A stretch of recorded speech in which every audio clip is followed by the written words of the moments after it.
Mesdames, Messieurs, bonjour, bonsoir. On est très content de se retrouver. Grâce à Midrashet Yehuda Manito, on a le plaisir d'étudier avec le rabbin Ethan Fison et on parle de la transmission de la Torah depuis la prophétie jusqu'à nos jours et on est plus proche de nos jours dans les derniers cours qu'on est en train de développer ensemble. Voilà, Bechavad Ethan. Et je vous ai gratifié d'un accoutrement fantastique. Eh oui, je ne suis pas avec ma chemise blanche classique. Je porte un t-shirt aux manches roses. Oui, oui, c'est pour mettre un petit peu de couleur dans notre cours, bien évidemment.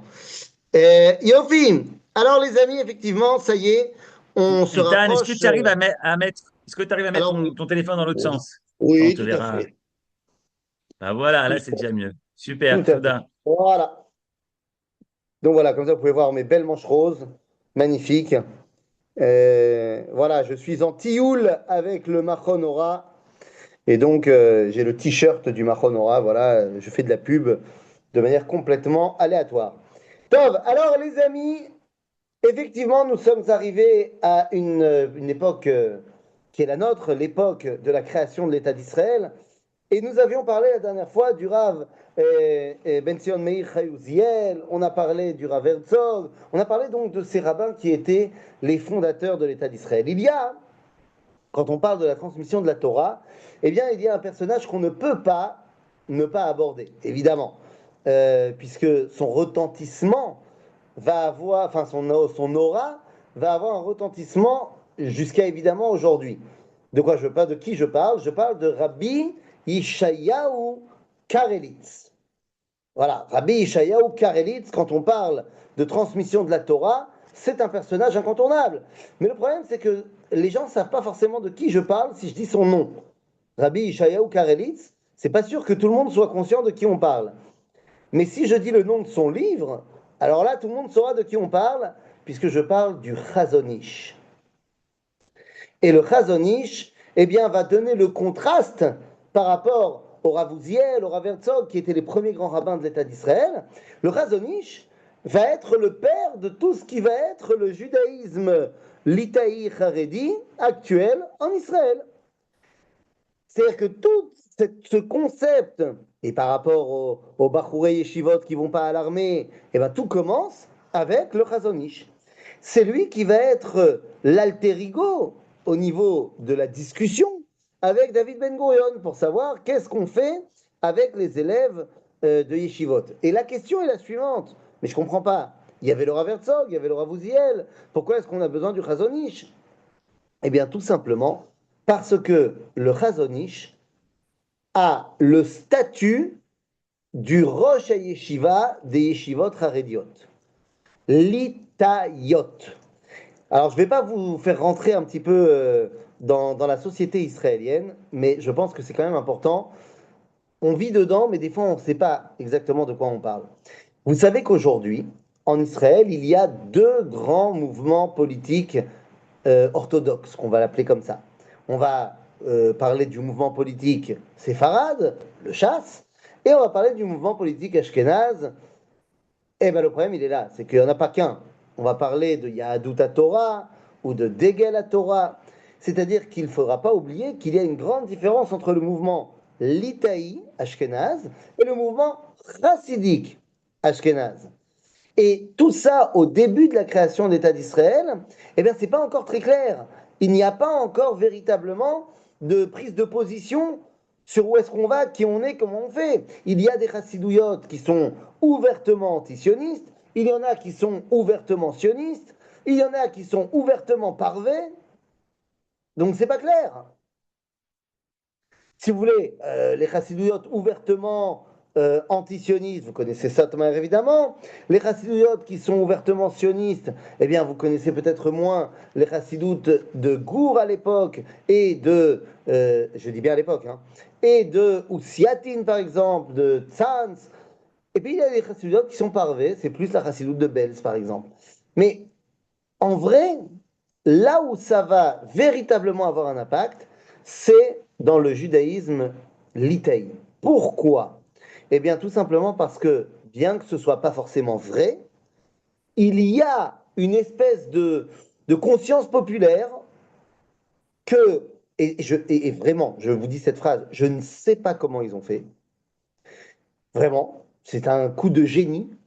Mais il y a une conscience populaire comme quoi le judaïsme authentique, ancestral, c'est le judaïsme litaï. C'est pas vrai, évidemment que c'est pas vrai, mais ça marche dans les consciences, si bien que David Ben-Gurion, lorsqu'il veut parler avec et régler le problème du monde orthodoxe, eh bien on va voir le responsable litaï des orthodoxes. Donc en fait voilà, le Chazon Ish va avoir. Non, le Chazon Ish, il n'est pas arrivé n'importe, enfin c'est pas par hasard qu'il est le dirigeant du monde Haredi litaï. C'est quelqu'un qui a dédié sa vie à l'étude de la halacha particulièrement.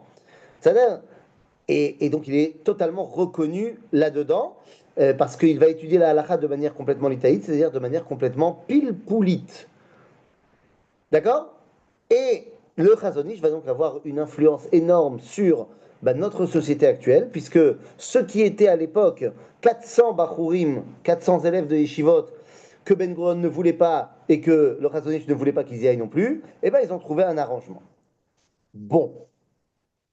Sauf que le véritable impact du monde l'Itaïr Haredi, on le ressent aujourd'hui. On ne le ressentait pas tellement à l'époque. À l'époque, et là je parle du début des années 50, à l'époque, il y a un bonhomme, messieurs, dames, et là je suis désolé, on va prendre un peu de temps, parce que quand on parle de la transmission de la Torah, on ne peut pas ne pas parler du Chazon Ish, d'accord, mais il y a un personnage dont on ne parle vraiment pas assez, mais vraiment pas assez. Et là, je voudrais m'arrêter sur ce personnage, on prendra le temps qu'il faudra. Je parle évidemment d'un séfarade. Enfin, pas vraiment un séfarade, puisque vous avez compris la différence entre Sfarad et Dot Amizrach. Donc on parle d'un Bagdadien. J'ai envie de, moi, l'appeler l'homme qui a amené l'honneur, qui a ramené l'honneur au peuple juif. Je pense qu'il n'y a pas eu de meilleur grand rabbin d'Israël que lui. Voilà. Bon, c'est très personnel, hein, vous n'êtes pas obligé d'accepter. Mais en termes de kavod ramené au peuple d'Israël, j'irais même jusqu'à dire qu'il a été plus grand que le Rav Kook. Je ne parle pas de sa grandeur en Torah, est-ce qu'il est le plus grand ou pas, ça ne m'intéresse pas. Je ne sais pas s'il était le plus tzaddik de sa génération, ça ne m'intéresse pas non plus. Je dis qu'on n'a pas eu de plus grand rabbin d'Israël que lui. Je parle, messieurs, dames, du Rav Yitzhak Nissim. Et là, il faut qu'on s'arrête 2 secondes. Je vais commencer par une petite kuriose. Vous allez me dire, c'est pas très important. Mais si, c'est très important. De quoi parlent les grands rabbins d'Israël actuellement? Vous savez de quoi ils parlent? Au-delà de si on nous oblige à aller à l'armée, alors on ira habiter en Ukraine. Voilà. Sinon, de quoi ils parlent les grands rabbins? Il parle de la cache-route, il parle je sais pas moi, du problème de gens qui respectent pas assez bien le Shabbat. Mais de quoi ne parle-t-il pas? Il parle pas de politique, il parle pas de relations avec le monde, il parle pas de tout ce qui est pas religieux. Mais quand on regarde le livre Les Dor Veledorot, les Dor Veledorot, c'est le livre recueil de tous les Mahamarim du Rav Yitzhak Nissim. Je vous renvoie vers le Mahamar qu'il écrit en juillet 1969. Un très long Mahamar de 6 à 7 pages, je ne me rappelle plus exactement. Sur quoi? Sur l'importance pour le dévoilement divin dans le monde que Neil Armstrong a posé le pied sur la Lune. Un rabbin? Qu'il est un astronaute? Mais quoi, les rabbins, ils s'occupent pas de ça. C'est pas un truc important. Pour le Rav Yitzhak Nissim, un événement qui est suivi par le monde entier et qui va avoir, enfin c'est un événement unique et premier dans l'histoire de l'humanité, ne peut pas ne pas avoir de lien avec Ribono Shel Olam. Donc il en parle parce que c'est lui le grand rabbin. Donc de quoi il doit parler? Rabotai, le Rav Yitzhak Nissim, eh bien voilà, on va essayer de parler un petit peu de lui pour que vous compreniez à quel point il va être fondamental. D'abord, je voudrais mettre en place une règle. Le Rav Yitzhak Nissim a un super pouvoir. Pour de vrai, hein. Personne n'a réussi à expliquer ça, mais il a un super pouvoir. Quelle que soit la décision qu'il prend, la position qu'il prend sur un sujet, tout le monde est contre lui pendant une semaine. Une semaine plus tard, tout le monde comprend qu'il avait raison. Voilà, c'est quelque chose qui va revenir à chaque fois. Donc vous gardez ça dans vos têtes, le super pouvoir du Rav Nissim, le décalage d'une semaine. Ok? Alors les amis, de quoi on parle? Avant lui, le grand rabbin d'Israël, Séfarad, c'était le Rav Uziel, on a parlé de lui. Mais le Rav Uziel, sentant qu'il se fait âgé, il recherche un successeur. Qui va pouvoir être le deuxième grand rabbin d'Israël, Séfarad enfin, après la création de l'État d'Israël, évidemment, je parle. Eh bien, il va pas trouver. Et il fait un rêve. Dans ce rêve, il voit que il se voit lui-même, le Rav Uziel, en train de soulever un Sefer Torah, mais il n'y arrive pas. Le Sefer Torah est trop lourd, il n'arrive pas à le soulever, et il voit se succéder dans son rêve tous les grands rabbins de son époque, et personne n'arrive à l'aider à soulever le Sefer Torah. Jusqu'au moment où arrive le jeune, bon, il est plus très jeune, il a 50 ans, mais le jeune rabbin Yitzhak Nissim, qui arrive à l'aider à porter le Sefer Torah. Et là, le Rav Uziel comprend que Mina Shamayim, ça veut dire que c'est lui qui doit lui succéder. Et à partir de là, comme si le Rav Yitzhak Nissim avait réussi à, vous savez, à sortir Excalibur de son enclume, que celui qui arrivera à sortir l'épée de l'enclume sera le roi d'Angleterre, ben celui qui dans le rêve arrivera à porter le Sefer Torah sera le grand rabbin d'Israël. Sauf que le problème, c'est que le Rav Yitzhak Nissim, eh ben, il n'accepte pas. Il n'accepte pas parce qu'il dit mais je ne suis pas digne d'être grand rabbin d'Israël, laissez-moi tranquille, il y a des gens plus grands que moi. Et il va falloir que tous les grands en question qui étaient dans le rêve du Rav Uziel, le Rav Uziel les a appelés un par un. Il a dit regarde, j'ai fait un rêve, et dans ton rêve, dans mon rêve, tu étais là, mais tu n'as pas réussi à prendre le Sefer Torah, mais le Rav Nissim, il a réussi, appelle-le pour lui dire c'est à toi de jouer. Et finalement, eh ben, le Rav Nissim va se faire adouber grand rabbin d'Israël par tous les rabbins séfarades qui étaient plus grands que lui, mais ils acceptent ce que le Rav Uziel dit, et donc, eh bien, le Rav Nissim devient le grand rabbin d'Israël séfarade. Enfin, non, retirez ce que je viens de dire. Il devient le grand rabbin d'Israël. Oui, car le Rav Herzog mourra après le Rav Uziel, et il y aura une grande période après la mort du Rav Herzog et avant l'arrivée du Rav Unterman comme grand rabbin d'Israël Ashkenaz, il y aura une période de plus de 15 ans où il n'y aura qu'un seul grand rabbin d'Israël, c'est le Rav Yitzhak Nissim. C'est-à-dire qu'il est particulier aussi en cela qu'il a été le seul à être le seul grand rabbin d'Israël. Et j'aimerais que vous compreniez un petit peu. Les amis, on est à quelle époque? Il commence à devenir grand rabbin d'Israël en 1955. Ça fait à peine 7 ans que l'État d'Israël a été créé. Seulement, vous savez ce qui s'est passé dans l'État d'Israël naissant pendant les 2 premières années? C'était la guerre.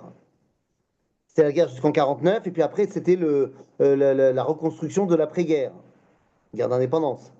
Et après, pendant les années qui ont suivi, c'était la famine, les quotas de rationnement.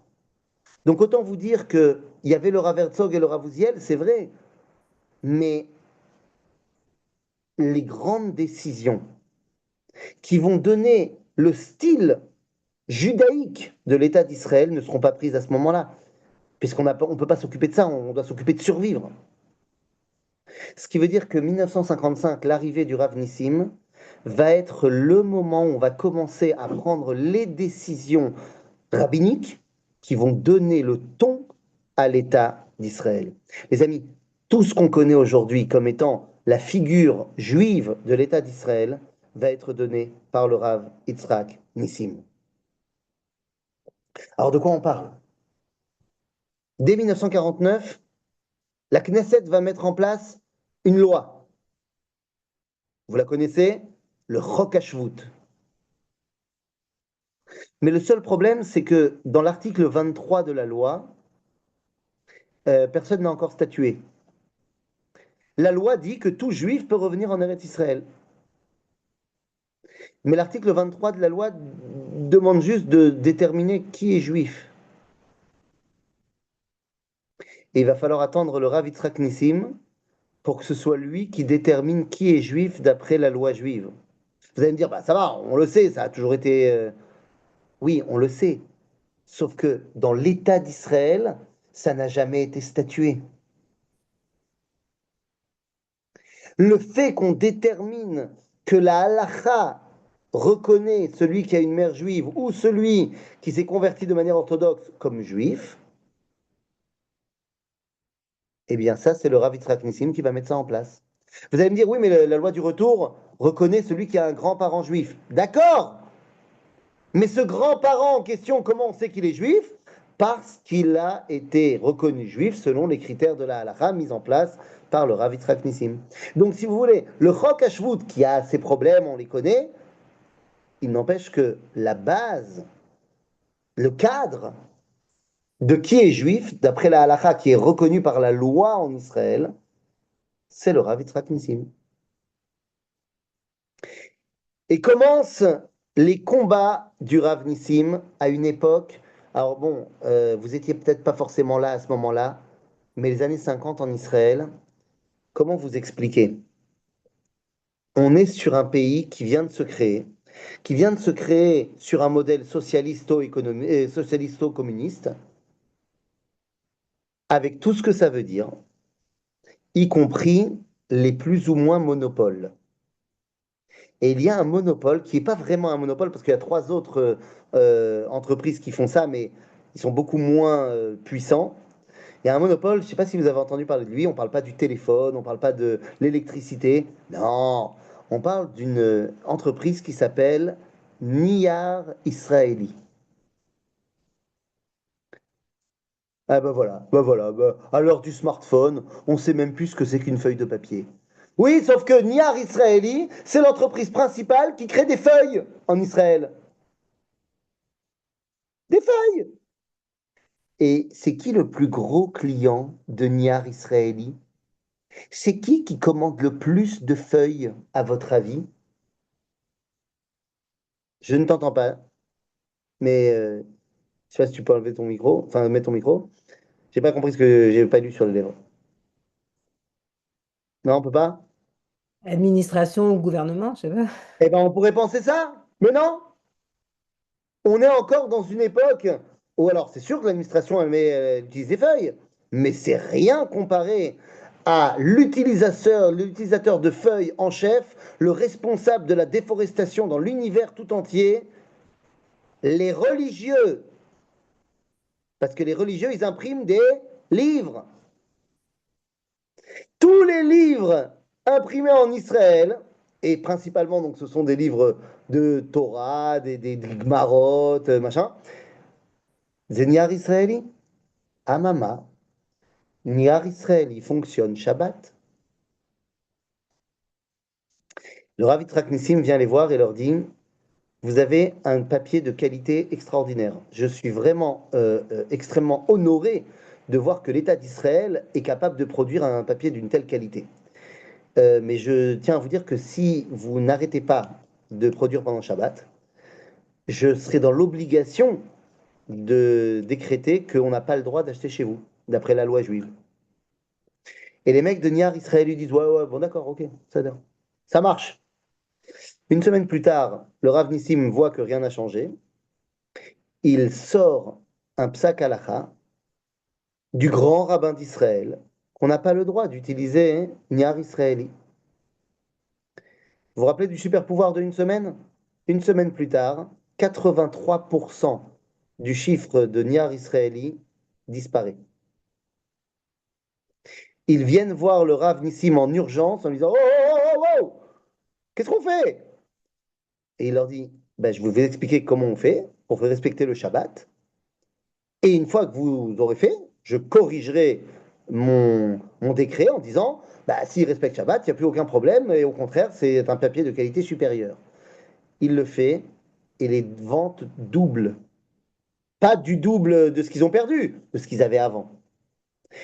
Et suite à cela, va être mis en place à la Knesset Chok HaShabbat. Donc, le Rav Yitzhak Nissim est à l'origine du Chok HaShabbat. Les amis, Chok HaShabbat, c'est l'un des points essentiels de l'ambiance juive de l'État d'Israël.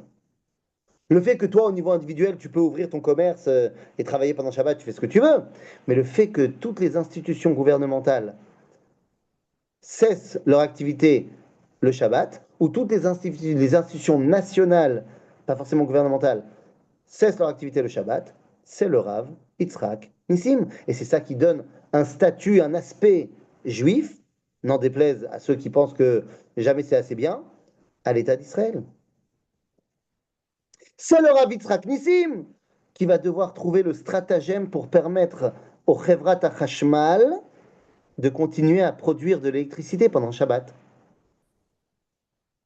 Vous comprenez que c'est ces questions-là qui sont les questions qui, nous, aujourd'hui, nous paraissent, ben voilà, ça a déjà été fait. Oui, d'accord, ça a déjà été fait, mais qui l'a fait? Ben, c'est le Rav Yitzhak Nissim. Botaï, le Rav Kook avait fait ce qu'on appelle Massa à Moshavot. Il avait été voir les nouvelles implantations. Le Rav Yitzhak Nissim, lui, il fait beaucoup plus dur.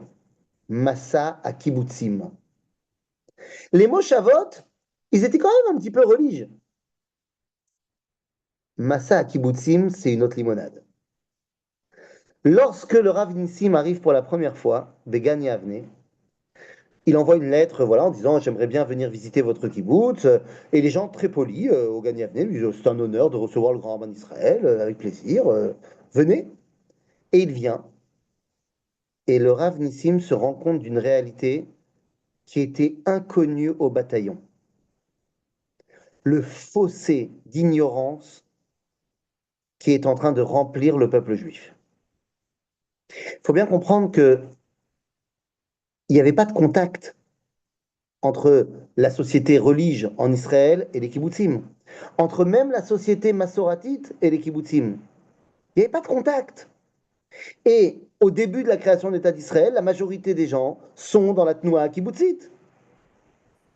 Et le Rav Nissim se rend compte à quel point l'écrasante majorité du peuple juif est en train de devenir plus qu'ignorant de son histoire. Il voit que dans le kibbutz de Gan Yavne, dans aucune maison, il y a une mezouza. Rien. Zéro. Il demande aux gens pourquoi, et les gens n'arrivent pas à lui expliquer pourquoi. Tout simplement parce qu'ils ne savent pas ce que c'est une mezouza. Donc de quoi tu nous parles? Et le Rav Nissim va réunir tous les enfants du kibbutz et va leur poser des questions. Il leur dit, dites-moi, vous savez quel est le premier des 10 commandements? Vous savez quand tombe Rosh Hashanah? Vous savez ce que c'est une mezouza? Vous savez ce qu'on fait de particulier une fois par semaine, le samedi, le vendredi soir et le samedi? Et le Rav Nissim comprend qu'on est en train de faire grandir une génération qui ne sait rien de son histoire. Comment on va redresser la barre? Gan Yavne est l'un des kibbutzim les plus en vogue. Si eux, ils changent, ça pourra mettre le pas pour d'autres. Alors le Rav Nissim fait un truc de génie. Il réunit tout le monde dans le Bet Ha'am du kibbutz. Et quand il pose des questions à tout le monde sur le judaïsme, personne ne sait répondre. Mais il repose des questions exprès. Et ensuite, il change de registre. Il dit Les enfants, y a-t-il parmi vous quelqu'un qui peut me raconter l'histoire de Yosef Trompeldor? À ce moment-là, tout le monde lève la main, évidemment. Qui ne connaît pas Trompeldor?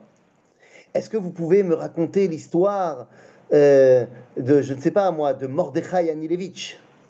Paf. Mais enfin, qui ne connaît pas l'histoire de Mordechai Anilevitch? Est-ce que vous pouvez me raconter l'histoire de, je ne sais pas moi, de la Haganah, de Yigal Allon, qui est ministre actuellement, qui ne connaît pas, mais c'est évident, enfin. Et une fois que les enfants lui racontent l'histoire de Trompeldor, il dit, mais dites-moi, Trompeldor, pourquoi il s'est battu? Qu'est-ce qui l'a motivé? Il dit, bah, il s'est battu pour la terre de ses ancêtres. Comme il a dit cette phrase, qu'il a jamais dit d'ailleurs, Tov lamud ba'ad artsenu. C'est bon de mourir pour sa terre. En vrai, il a dit une insulte en russe, mais c'est quand même vachement moins glamour. Donc, dans la légende juive, on dit qu'il a dit sur son mort, Tov lamud ba'ad artsenu. En tout cas, on dit d'accord, mais d'où il a appris?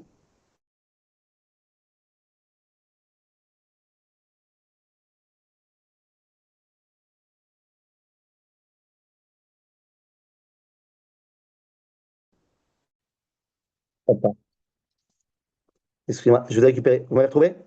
Allô, allô? Vous êtes là? Je suis là? C'est bon? Excusez-moi. Il y a un coup de téléphone, donc ça s'est déconnecté, ça serait reconnecté. Donc j'ai mais Kitsour, quand ils lui disent oui, Trompeldor, on connaît très bien, machin, il dit mais d'où c'est marqué que c'est la terre de ses ancêtres pour laquelle il se bat? Ben, il dit bah, c'est marqué dans la Bible. Ah, ben, ce serait peut-être intelligent de la lire alors, cette Bible. Parce qu'il y a plein d'autres choses qui sont marquées dans la Bible, comme par exemple le Shabbat, la Mezouza. Une semaine plus tard, vous vous rappelez du super pouvoir? Il reçoit une lettre officielle du kibbutz de Gagnavne lui demandant de lui faire parvenir 36 mezuzot pour toutes les maisons du kibbutz. Et à partir de là, il va y avoir des mezuzot dans les kibbutzim, pas partout évidemment, mais ça va commencer. Alors le Rav Yitzhak Nissim, euh, comment vous dire? Il va commencer. Bon, alors ça, c'est des petites choses, c'est sympathique, hein. Mais moi, je vous parle de quelqu'un qui a mis en place des trucs de fou. 5 ans. Ça fait 5 ans que le premier président de l'État d'Israël, Chaim Weizmann, est décédé. Et il va y avoir une grande cérémonie qui est mise en place par Moshe Charet, le premier ministre de l'État d'Israël, pour honorer Chaim Weizmann. Très bien. Et ben, le grand rabbin d'Israël est invité, comme toutes les personnalités du pays.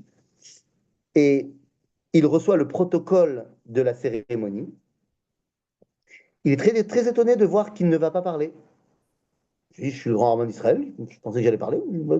Mais encore plus étonné de voir qu'il n'y aura rien de juif dans la cérémonie. Ça sera une cérémonie chrétienne, sans les sacrements, mais une cérémonie complètement copiée-collée de ce qu'on peut trouver dans n'importe quelle église et cathédrale de quartier. Et donc le Rav Nissim fait parvenir un message à Ben Gurion et à Moshe Charet qu'il ne viendra pas. Comment? Qu'est-ce que j'apprends? Mais c'est un scandale! Il vient pas. Il ne vient pas. Ben Gurion dit à la Knesset qu'il faut virer le Rav Nissim, qu'il a fait honte au président de l'État. Mais qu'est-ce que ça veut dire? C'est un employé de l'État, il n'a pas le droit. Réponse officielle du Rav Yitzhak Nissim, mais je voulais venir avec plaisir. Mais vu que vous avez décidé de faire une cérémonie chrétienne, moi, en tant que grand rabbin d'Israël, je ne peux pas venir.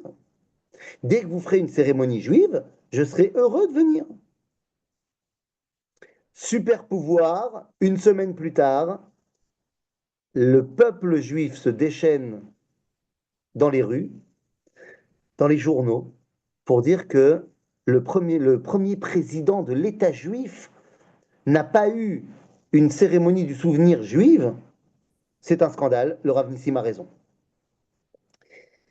Eh bien, qu'à cela ne tienne, sera voté à la Knesset Chok Azikaron Aleumi, que toutes les cérémonies de souvenirs pour des personnages de l'État doivent avoir un discours d'un représentant du grand rabbinat, Kaddish, El Malé Rachamim et un Teilim. Le Rav Yitzhak Nissim. Mais à un moment donné, arrive sa masterpiece, arrive son grand moment. Je vous dis, hein, je suis fan du Rav Nissim parce que Béhémet, c'est quelqu'un, et en 1964, c'est l'apothéose. Ah, voilà, il n'y a pas mieux, hein, je ne sais pas comment dire, c'est sa Madeleine de Proust. En 1964, Monsieur Paul VI, Shem Rechaim Yerkav, décide de venir en Israël. Enfin, en Palestine. Paul VI, le pape. Ah, entre parenthèses, j'ai oublié de vous dire, oups, un autre truc qu'il a fait. Il a été intronisé grand rabbin d'Israël, on a dit en 1955. Vous savez où est-ce qu'il a été intronisé? Dans la synagogue de Yeshurun au centre-ville de Jérusalem. C'est un peu étonnant parce que d'habitude, les grands rabbins séfarades, ils étaient intronisés dans la synagogue Rabban Yochanan ben Zakkai dans la vieille ville. Pourquoi il n'est pas intronisé là-bas? Bah parce qu'on est en 55 et que la vieille ville, elle est sous contrôle jordanien. Donc il est comment dire, intronisé à Yeshurun. Pas de problème. Seulement dans son histoire, vous savez ce qu'il dit? Il dit, j'aurais dû être intronisé à Rabban Yochanan ben Zakkai, mais on ne peut pas parce que c'est entre les mains des Jordaniens. On ne laissera pas cette situation comme ça. Il faut reconquérir Jérusalem. Ben Gurion, Moshe Charet, tout le monde devient livide parce qu'on n'a pas le droit de parler de ça. Parce que quoi, parler maintenant d'aller reconquérir la vieille ville? Mais lui, il s'en fout, le Rav Nissim. Il dit les choses. Alors les amis, le pape en 1964, Paul VI, décide de venir en Israël. Ça fait des mois qu'il a laissé paraître qu'il venait en Israël. Ça fait des mois que l'État d'Israël et tout le système diplomatique d'Israël essayent de prendre contact avec le staff du Vatican pour organiser la visite en Israël. Le Vatican n'a pas répondu à un seul appel. Et monsieur le pape, qui ne prend pas le temps de répondre parce qu'il ne considère pas l'État d'Israël comme étant une réalité, il n'y a pas de relation diplomatique avec le Vatican à ce moment-là, va faire son discours à Megiddo. Mais Megiddo, c'est Israël, hein, les copains. À ce moment-là, l'État d'Israël prévoit d'aller l'accueillir avec tous les honneurs d'un chef d'État, tapis rouge, machin, nanana. On va même lui faire construire un nouveau chemin, une nouvelle route.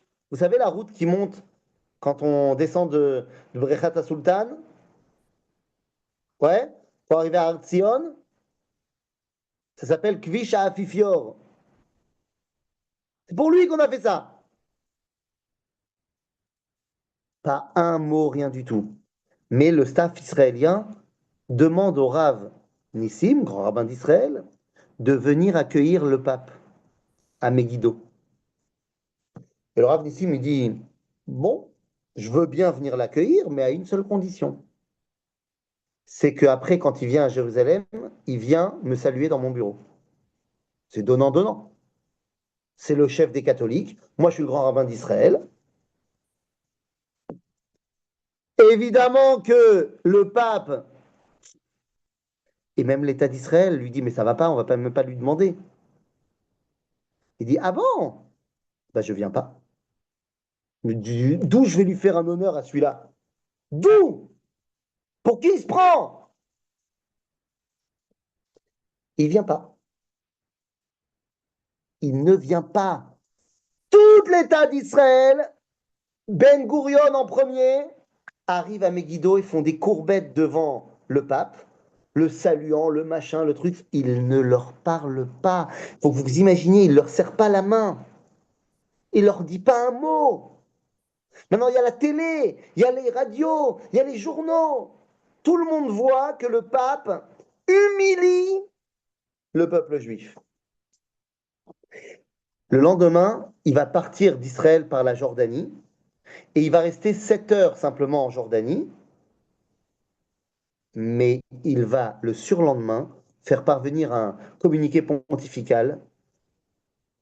Après avoir embrassé le roi de Jordanie, il va faire un communiqué disant combien remercie le roi de la Jordanie de son accueil incroyable, machin. Pas un mot pour nous. Super pouvoir du Rav Nissim.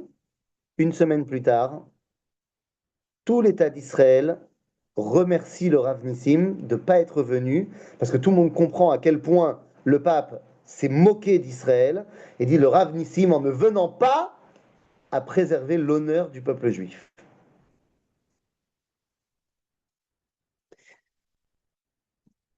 « 1967, 2 jours après la guerre des 6 jours, dans les couloirs de la Knesset, il y a 2 députés. L'un s'appelle Shimon Shapira, Shimshon Shapira, et l'autre s'appelle Menachem Begin. Dans les couloirs de la Knesset, le Rav Nissim a l'habitude de se balader souvent. Il voit les 2 députés, il leur dit qu'est-ce que vous en pensez d'aller avec moi prier et faire des Teilim au Kotel demain? Il dit bah, c'est un grand honneur. Très bien, 6h30, on est au Kotel demain. Et il les amène là où il y a Shruna Tamuk Rabim. On n'a pas encore déblayé la Shruna. Ça sera que le 3e jour après la guerre. Et d'où ça vient la décision de déblayer? C'est lorsque le Rav Nissim emmène Begin et Shapira dans cette Shruna où tout pue, où tout est moche, où on jetait à l'époque des salades et des pierres sur les juifs qui venaient au Kotel. Et vous voyez, c'est ça le Kotel maintenant? Et le lendemain est décidé de raser la Shruna Tamugrabim. Et donc, on va mettre en place le Kotel qu'on connaît aujourd'hui.